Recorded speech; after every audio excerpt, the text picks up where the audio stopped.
I'm Lee, I work at Inslingers, I'm the owner. I've been here for nearly a year now.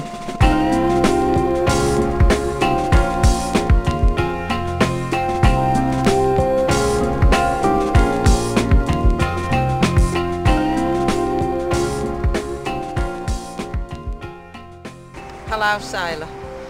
Sailors, in my day, we always associated tattoos with sailors because they were the ones that had been abroad and they were the ones that got the tattoos. Polynesian islands, but cause I know that when the sailors used to go over there in the 18th century, 19th century, used to come back with the tattoos. I think that's how it started. I think people have them on because they think that they look hard and they want to look hard.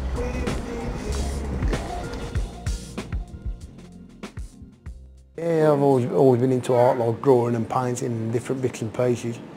But tattooing just seemed a good way to make a living at doing it, like, you know, 'cause other forms of art, it's hard to make money at to survive on, like, you know, you always make bits and pieces, but tattooing, it's nice constant work, like, generally. And then it was a case of going around asking for an apprenticeship, really. It's hard to get into, like, a lot of places don't want to get a chance, like, you know.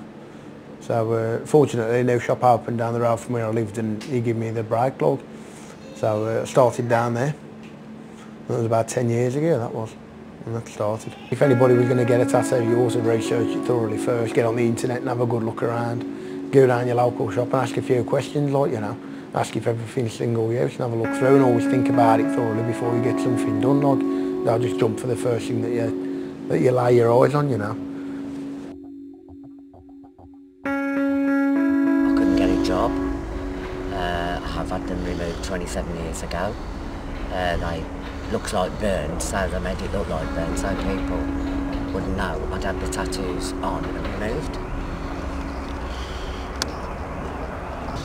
I think as you get older, they look horrible. And I had it because I wanted one with my partner's name in. My husband and my son have both got tattoos, they both like them. Personally I don't, but as you say, it's each individual, so it's their choice.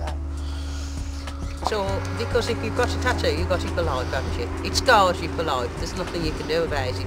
Whereas those that they just put on and take off, I think for the granddaughters, like, I think they're quite in order.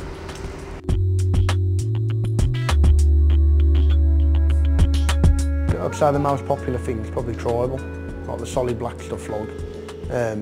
But you always get like a fair mix of work, like all sorts going on. But I know one thing that anybody favours over it, because it's just an individual thing.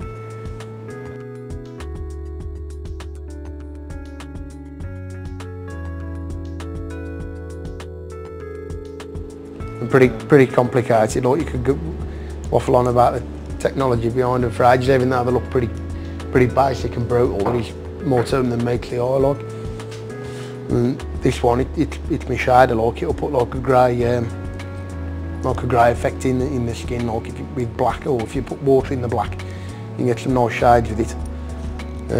Basically the power attaches at the back, basically it forms like an electromagnet, so as current passes through it, the magnet draws that down and that breaks the circuit, which pulls it back to the top again, like, and it does that a couple of hundred times a second, like, it's really fast.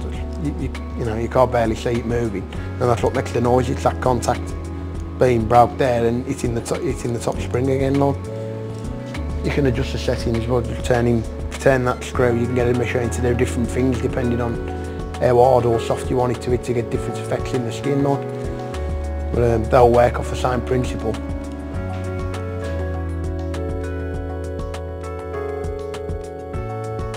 Everybody starts somewhere, like, but depends on what you want. Every kind of tattoo has got its own finished look. So, I mean, if you want arm done tattoo, generally they ain't the best, but there are some good artists working out of homes. Just because you've got a studio don't necessarily mean you're any good, like, you know. It's a case of you ought to research your artists thoroughly, like, you know. I mean, as long as everything's done properly, like, everything's autoclaved before. Everything I use is single use pretty much. The only thing that I single use is the machines, and I get bagged for every tattoo, like. So the chances of cross-contamination are pretty slim. You've probably got more chance of catching something from the dentist or something like that than off a tattoo studio. If you get to a reputable shop, they're all registered by the health authority. You have to follow a certain procedure or you get shut down, like. Simple as that, really.